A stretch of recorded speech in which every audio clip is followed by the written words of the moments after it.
welcome to the Awkward Corner podcast, a podcast where we talk about anything and everything to do with design.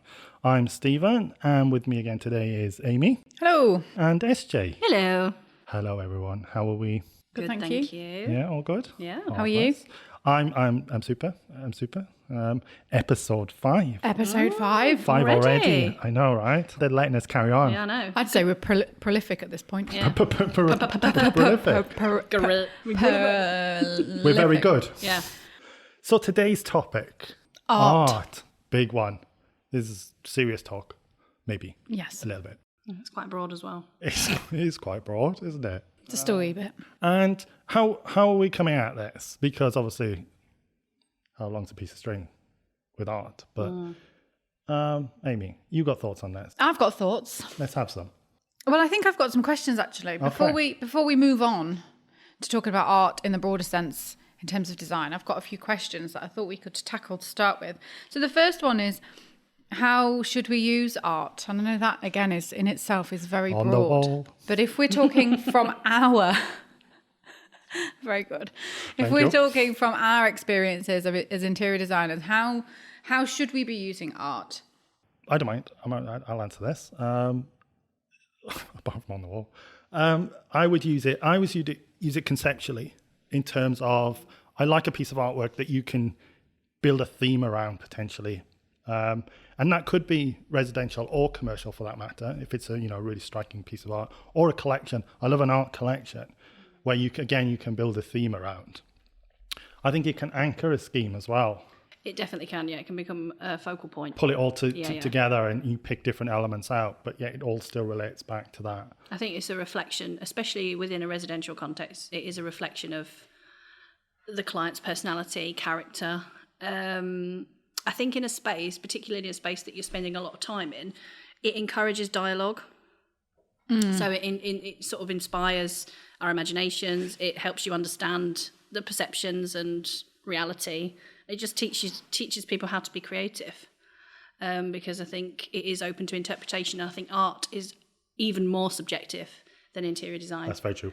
In that respect, then, what about choosing art for other people? Because I think that it's one of those personal things. I can probably only think of a couple of people that I would want to choose artwork for me. It's the same as something like jewellery. I can only think of a couple of people who I think I could trust in choosing I think those elements. It's very personal. It is very personal, and I think once you've honed down the concept to a scheme, you have to give the client maybe a few options of something that will tie the scheme together. Because, like you say, it's really personal, and you wouldn't want to make that judgment based on a whole collection, so to speak, and then them go, "No, I hate it."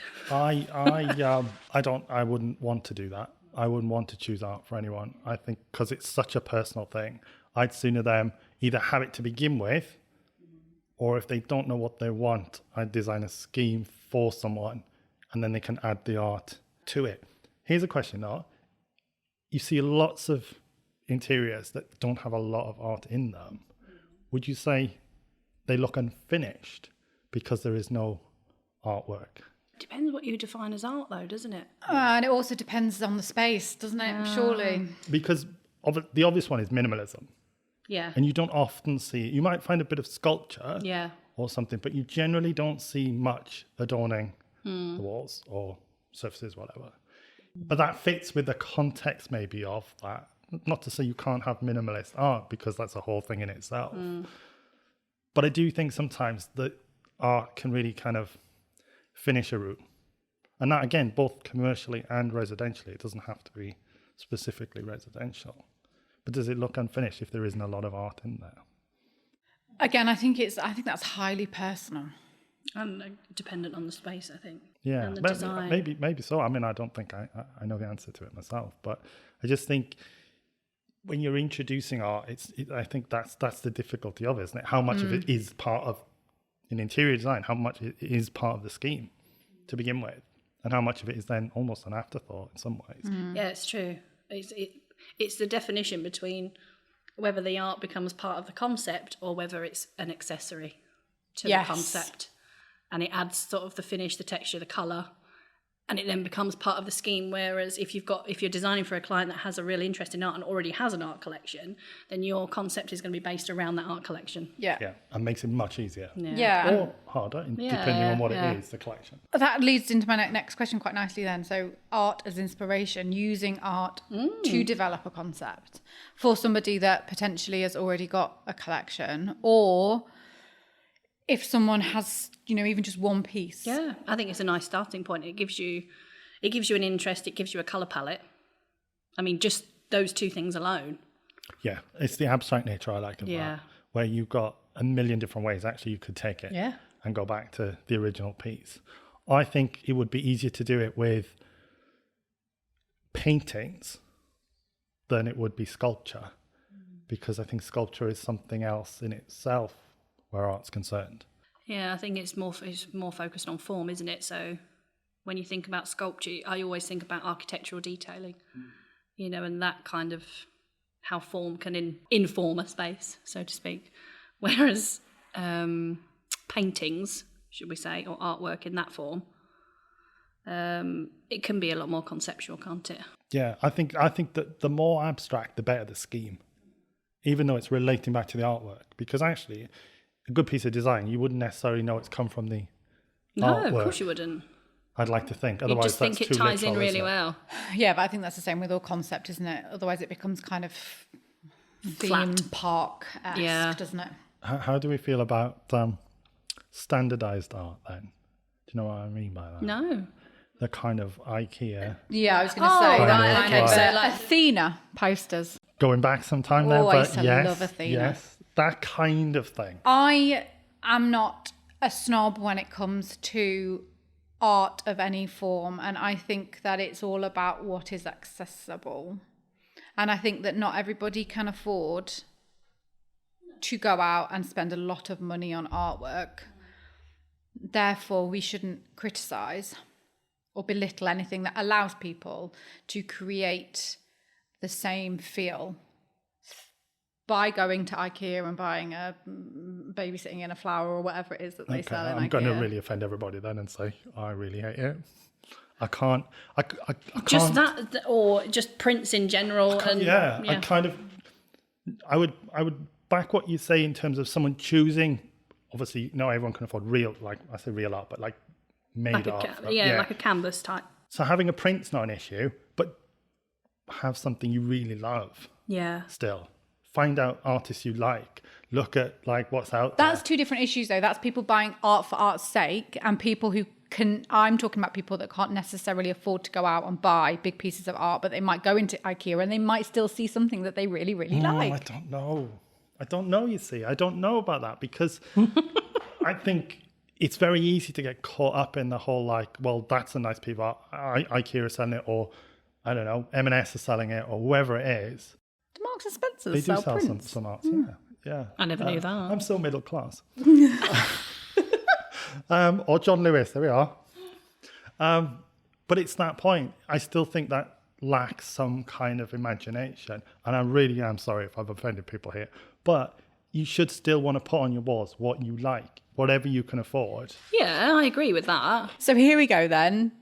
Cast your mind back for changing rooms, right? When they used to get some leftover paint and they used to get some leftover MDF and splodge a bit of paint on it and then put that up on the wall. Yeah. So that is purposely made for the scheme. It is a one-off. Absolute shite though. Where do you stand there then? Where do I stand there?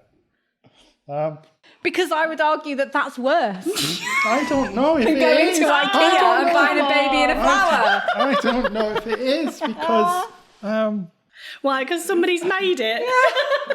But with no thought whatsoever. Handy Andy's gone along and just splodged a bit of paint on a bit of MDF and gone... He actually tipped it. Here you go. But it's an original. Get that on the wall. But it's an original. Yeah, but that then that gets into the point of like a wider question of what makes art outright. And we ain't got time for that today. Yeah, let's move on from that quite swiftly. So here we go then. What is, I suppose, this... I might be pulling at Stephen's thread here a little bit. Go on. What is art? Is interior design art? Yes. Yeah. It's art and science. It's magic. It's the combination of both, isn't it? There is science behind interior design in terms of balance and perspective and kind of harmony and all that kind of thing. But yeah, it's still subjective and it's personal. I think there's still there is artistry, isn't there, to interior design, without a shadow of a doubt. If you think about the main ideas around painting, you've got composition, you've got light and dark, Structure. You've got structure, Form. Ooh, hello. Colour, Line. balance, contrast. Especially if it's not straight. And they're all the things that we would look at as interior designers. If you think of, for example, if you think of the designers such as Macintosh, who would design the space in its entirety, down to door handles, that's a piece of art, isn't it? It is a piece of art. William Morris, I would argue the same thing. It's painting a wall. It's that craftsmanship, though, isn't it? But then has that been lost along the way? When you think about the way interiors are thrown together in certain scenarios today, in terms of craft, I'm just purely talking about craftsmanship and down to the level of detail there. I would argue that, because even very high-end interiors aren't often as bespoke as they could be. Yeah. Considering the amount of money that somebody is spending on a project, it's more about how much have they spent on a thing. So even a handle might not be, I would argue you should have it commissioned if you're working that high end, rather than just go and buy the most expensive handle you can. And that's where I think it loses its artistry. Yeah. But I don't know whose fault that is. Is that the client? Is that the designer? I think it's a bit of both, to be honest. Because they just want it, rather than waiting and having it commissioned and making it very personal again to somebody's home. That's sorry, go on. No, I was just going to say, I think good interior design is immersive. I think good art is immersive. And I just think that the lines are blurred for me between the two. And I think you can argue that any creative output is art. You see, I still think they can be two separate things sometimes. And I think a good interior will always complement good art. But then it becomes, and I think this is really interesting for high-end interiors if you look at it, especially art collectors, what comes first? The chicken or the egg? Yeah. Exactly. Is it the art? Or is I it think the to an art interior? collector, the art's got to come first, doesn't it, surely? But does it? Because isn't it the interior designer's job then to showcase? Yeah, it is. But then I think if you're an art collector, surely you've got that interest or that collection in mind of what you're going to purchase and what you're going to hang. Well, if you are hanging it, so to speak. I don't know. Look at Amy, she's thoughtful. I'm thinking. She's thinking. Bear with. So I think it depends on who's responsible for the direction of the scheme. I think if you've got an interior designer involved and you've got somebody who has artwork, I think a good interior designer would take direction from potentially the collection that the artist has. Yes. However, I would argue if you were creating a scheme for yourself and you had a collection of art and you were directing it, that actually it doesn't matter what came first, because your personality would dictate that potentially the two things would go hand in hand. Wow. I think if it's your own place. What are you wowing for? No, I'm just thinking about that's quite a considered it happens approach. sometimes. I mean, no, because only I've seen there are a number of interiors that look like galleries. Yeah, but then I think that's a trend though, isn't it? It's the gallery wall trend. Well, now you see, now you mentioned that, I am no fan of that, and that's been a real big trend. For the last couple I mentioned of years. that because I knew you would not be a fan of the gallery wall. I'm not a fan. I'm not, unless it's again very curated, as in it's a collection. Yeah, I can sort of see that. But I don't like people look at my gallery wall. Again, no offense to everybody, but I'm probably offending many people. It is a big trend though, isn't it? But I think it's about intent and consideration. I think. But isn't it insecurity though as well? as in People they jump on something like that because they think that's the way to do it now because people are doing it, rather than again not having the confidence to do. it's the influence on social you. media as well, isn't it? Yeah. And that's the thing Instagram with art. You should do you. Yeah. Because it should be what you like. I And you should hang totally it how you agree. want and put it where you like and not be led by stuff like that. Yeah. Because actually, you might not know what you're doing. Also, sorry, Amy. No, go ahead. Art trend for this year: Give it to me. space. Space As in art. outer space. As in space art. Like pictures of like stars and Not having galaxies. Yeah, so sort of artistic expression about the wonders of the universe. No. Oh, Mystical and majestic. yes, I am. But let's talk about the art. Too close to ET for my liking. You know, I really wanted to do an impression of each. Please don't. I will leave. We'll put an example up, but yeah. I'm sorry. But why? Well, you need to look at the image. I do need to look That's at what the image. trend is. Space art.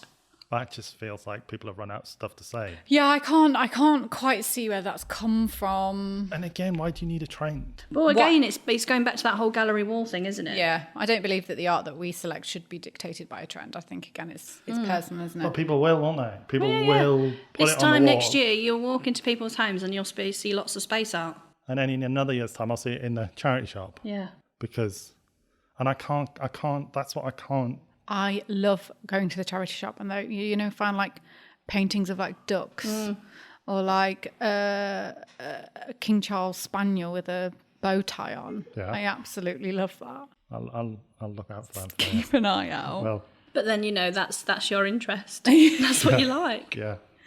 So if I was to walk into your house and see a picture of a King Charles Spaniel with a bow tie on, I'd be like, yeah, that's Amy. And a juggling Labrador. And a juggling Labrador. I went to a market on Saturday and they there was one with like 3 pheasants just having a wander down the road and I really I'm all right with bought that. it. Yeah. I'm all right with Really pheasants. bought it. I think that art should be a reflection of the personalities and I think I was recently watching, I don't know if any of you two have seen this, but I was recently watching Bel Air. So it's the remake of The Fresh Prince. Now, I don't think remake is the right word for it because it is absolutely nothing like it. Adaptation. Apart from the general story is the same. It's much darker. It's kind of grittier. It's contemporary. And I was watching that and I was really interested by the artwork in the show. So when Will moves to Uncle Phil's, Uncle Phil's not fun in this. It's not fun. The house is absolutely incredible. Like proper, as you would expect. Is this meant to be like set now? Yes. Yeah. Right, okay. And there's loads of artwork on the wall when you walk into the house, like really big canvases with things on. One of the main artists that they've used within the show is a guy called Warren Harvey, who's a Kansas City black artist. And they've chosen him because of the way he reflects his own cultural background in his artwork. And they've used that as almost a personality trait of the characters within the show themselves. Okay. So you've got these really huge, there's a picture here, which we can put on social media. These kind of African-inspired artworks in the background. They're very good, aren't they? And one of the quotes I found from him was, when you care about your home and want to create this energy or feeling, art is what you use as a visual reminder of who you are. Well, then that's interesting. Well, that kind of reflects what we've just been talking And I think about. that sums up really well what we believe art to be. Favourite artist? Oh, no, I can't choose my favourite artist. Yes, you can. Yes, you can. We'll be here all day. All right, top 3. Artemisia Gentileschi. Obviously. Yes. I'm not going to choose Caravaggio because he's too close to that style. Georgia O'Keeffe, probably. See, that growing up, I was like, oh, Georgia O'Keeffe. She was one of the ones that led me down the path. Oh, Yeah. What path was that? The path that I'm in now. bonus episode. Um, SJ's garden path. Follow me down. Titian. Oh, yes, yes. But ask me tomorrow, it'll be different. And I'm annoyed that you've asked me to choose 3. I know. I'm sorry about that. But, it's nice to know, isn't it? Yours? It has to be Mihailovich. I love his work.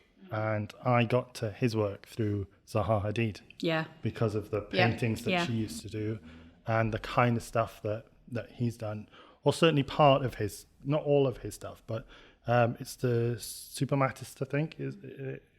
And I just love that idea of geometry in painting and exploring space within art. And you can see how it's an extension of architecture in that same narrative. And I just think it's one of the few pieces of art I genuinely would love to own, as well as a Caravaggio. Yeah. But I just think I can understand why someone like Hadid and her thinking would be attracted to that, and others. Well, you can see in that deconstructivist sense of like taking things and challenging your perception on it.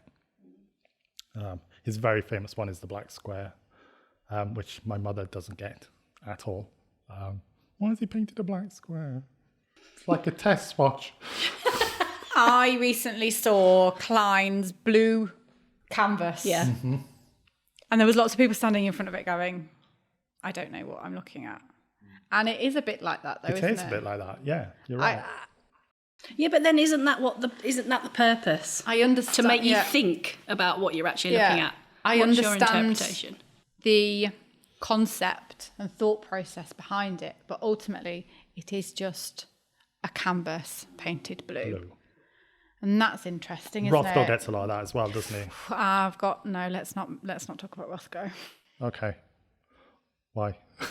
Because I'm not a fan. And everybody, really likes him, and there's no point going down. It's like talking politics with me. There's just no point. Okay.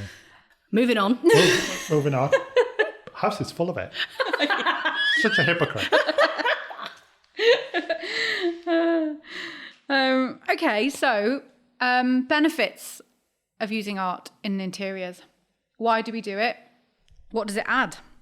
Context. I think it can add Character. context. Texture. Colour. Personality. Yeah, personality is a good one. I think good art reflects the owner like the interior would if it's done properly. Which is why I think it's very difficult, going back to the original point, choosing art for somebody. Yeah. Because I think that's like, you've got to know somebody quite well. Yeah. Which, in fairness, some designers have a very good relationship with their clients and they can do that. But I don't think I could. It's a skill as a designer to get to know somebody that well, I think. I think what SJ, you said earlier on about dialogue, opening that dialogue within a space, I think that's really important. There are also studies in places like Brussels, Montreal, and even as close as Cornwall, where they have prescribed visits to art galleries for mental health through the GP's practices. Wow. It's called social prescribing.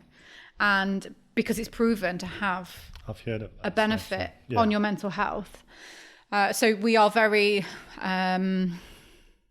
what's the word I'm looking for? Obsessed isn't the right word. No, it's not. With the idea of biophilia and the effects that will have, to the point at which, like, you mentioned that word and lots of us would just fall asleep.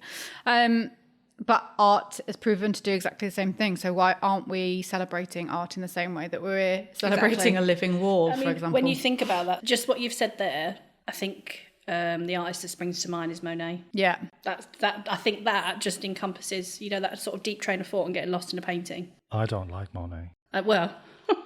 Controversial. That is controversial. I don't like Monet.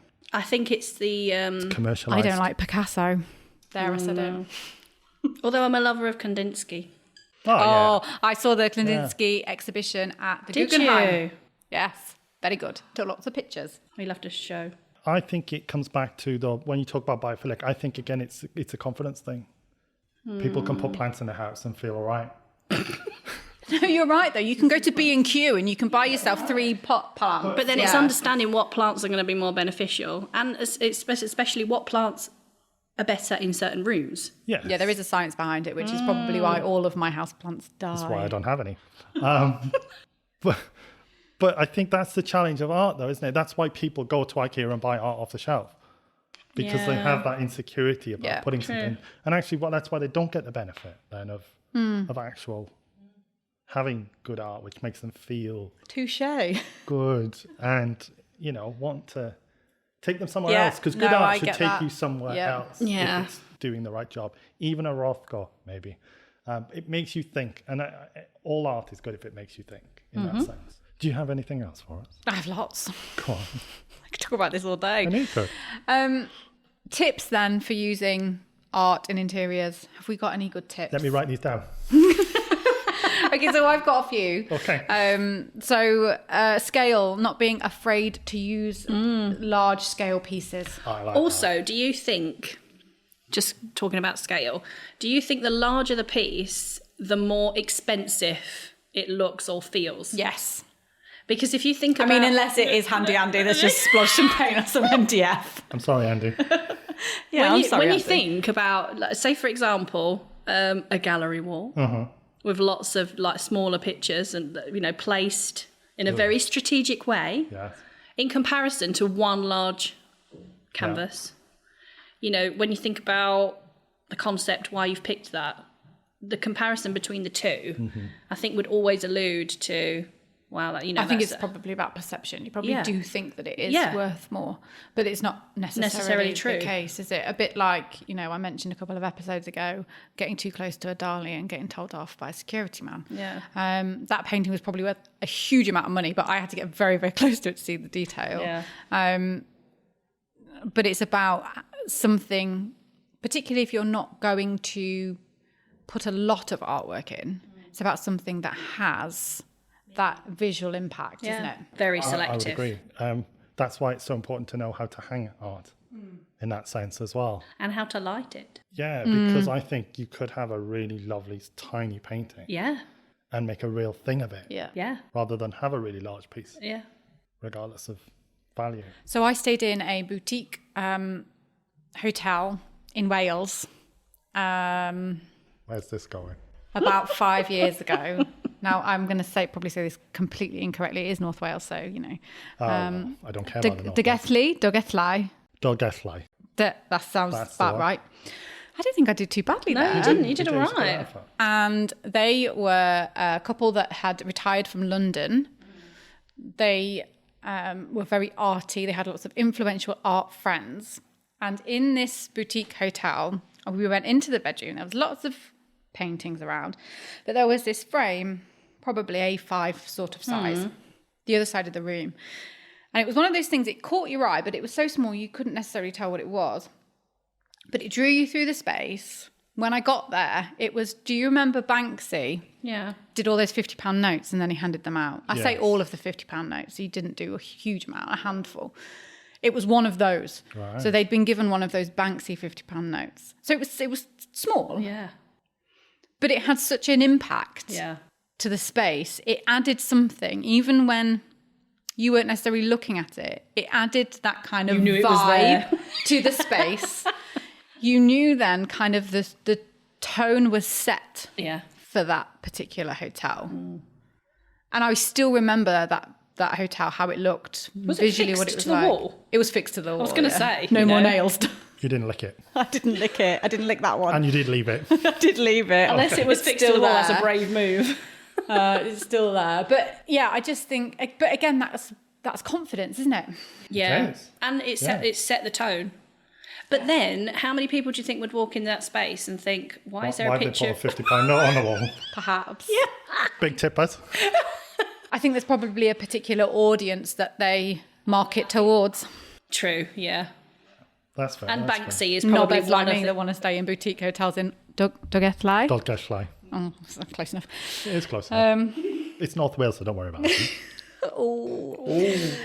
So we've covered lighting as well. Lesha, you said it's important how we light things. What about mixing styles then? I think that's I think that's a good thing. Yes, I agree. Yeah, and it goes to, I think it goes back to the bare basics and the principles that we look to when we're mixing colour, texture and pattern. You've got to think about the same aspects when you're looking at artwork. But then, a contrast can work really well. It's good art though, isn't it? If it's good art, it will hang together in that sense. It will speak volumes. I think it's about layering, and we've talked about layering and the importance within interior design. I think when you're choosing your artwork, it's exactly the same. It's about that layering. But that's the difference between hanging something well and putting it in a gallery wall. I'm sorry. He's never going to let this go. Sorry. At least he stopped talking about my kitchen tiles. If you had one really good piece, you would never in a million years put it within a gallery wall. No. You just wouldn't do it. Do it. You wouldn't. Like, to me, when you see these gallery walls, they are a collection of images. Yeah. Or a collection of photographs, personal photographs, family photographs. When people have got them and they've got all very small pictures that they've put up and it's not straight, none of it's straight. And it gets dusty, and they don't dust on top of the frames, and that really bothers me. That really winds me up. But why not put them up straight? I mean, come on. It's not just that. It's just like they hang them, and then, you know, like people brush past them and then just yeah. I mean, I'm that person that goes into other people's houses and straightens their pictures. Yeah. And I know it's rude, but I mean, do what you gotta do. But, you know, that's what I've got to do to survive. Yeah. It's sort of a bit OCD, but I can kind of get that there. Yeah. I think on that note, it's probably time. Have you got anything else? Yeah. Go on. No, I just wanted to point out two interior designers on Instagram. They included lots of artwork within their works. It's very integral to what they do. They treat artwork in the same way that we would treat flooring, wall coverings, soft furnishings. It's all integral to and I think sometimes we can overlook art in that respect, that it can be an afterthought or, you know, just a part of the accessories that we dress the scheme with. But I think it is as important as every other piece that we're choosing within a space. So the first one is Joanna Plant Interiors, and on Instagram it is just Joanna Plant Interiors. And again, they work with heritage properties, very heavily influenced by things like antiques and the history of the property, and then the artwork. And they also have a really cute whippet. I mean, that's good enough reason. And the next one is Peter Penoya, a New York architect, who again works with lots of the historic properties in New York and uses a lot of artwork in their work. So there are two that I think you should check out on Instagram, because that gives you a really good idea. And actually, look, there's a bit of a gallery wall here. Oh. Yes. Let's have a look. Come on. It's okay, because I think it's more considered rather than a... Yeah, and I think that in terms of a gallery wall is more of a collection of interest. Don't you think? When you think about that, that's sort of like... it's not a gallery wall for a gallery wall's sake. To me, that's kind of shows what this person has done throughout their life so far. Or maybe... I think it's about intent, isn't it? Yeah. Mm-hmm. And content. Anyway, I'll shut up now. I don't. Well, no, I'm never done, but I'll shut up. There you go. Well, I been interesting, though, because I think it is something that, like, art is often seen as its own thing, but actually it is quite integral. Yeah, and I think you're right. I think aspects. It can get overshadowed by a lot of different... And sometimes there is that need to make art the accessory as opposed to its standalone pieces or... you know, the sort of nuts and bolts of the concept. It's one of those where I think you can neither have one without the other. I mean, obviously you can have, because it's a gallery where art is still, but actually a good interior will have, or should have, good art in it. Thanks for listening. I hope you've enjoyed today's topic. Send us your thoughts on art in interior design. We would be interested to hear that. And send me all the gallery wall images you want to, and I will yes, please do. Oh, we could do Rate My Wall. Yeah. Rate My Wall. I could see me doing that. Check our links for social media and email, and we'll see you again next time in the Awkward Corner. Goodbye. TTFN.